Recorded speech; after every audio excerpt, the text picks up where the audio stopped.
අද අපි රසම රස චීස් වැක් කරන නයිමිරි ස්කොච් බයිට් එක හදමු. මුලින්ම බටර් ටිකක් දාලා ඒකට හීනියට කපාගත්තු ලූණු, සුදු ලූණු, ඔයාලා කැමති වර්ගයක සොසේජ්, නයිමිරිස් කරලක් එක්ක චොප් කරලා දාගන්න. මං අද නයිමිරිස් සොසේජ් එක අරන් තියෙන නිසා වෙනම නයිමිරිස් එකතු කරගත්තේ නෑ.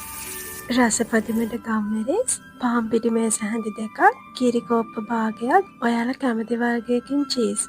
මොසරැල්ලා චීස් තියෙනවා නම් ග්‍රේට් කරලා දාගන්න. අද මං චීස් වෙජස් දෙකක් එකතු කරගත්තා. චූටියට කොටු කපාගත්ත චෙඩර් චීස්යි බටරුයි මැද්දට තියලා චූටි බෝල හදාගන්න. චීස් එක හොඳට මෙල්ට් වෙන්න නම් පුළුවන් තරම් චූටියට කොටු කපා ගන්න. ඉතින් මේ හදාගත්තු බෝල පාන් පිටි වල තවරගෙන පාන් පිටි බිත්තරයකුයි වතුර චුට්ටකුයි දාලා හදාගත්තු බැටර් එකේ දාලා පාන් කුඩුත් තවරගෙන ගැඹුරු තෙලේ බැද ගන්න තමයි තියෙන්නේ. මගේ කලින් රෙසිපීස් try කරපු ගොඩක් අය මට ෆොටෝස් එවලා තිබුණා. ඒ හැමෝටම ගොඩාක් ආදරෙයි. ඉතින් මේ රෙසිපි එකත් අනිවාර්යයෙන්ම try කරලා බලන්න. ඉතින් දිගටම මේ වගේ චූටි රෙසිපීස් බලන්න ඕන නම් මාව follow කරලා තියාගන්න. bye.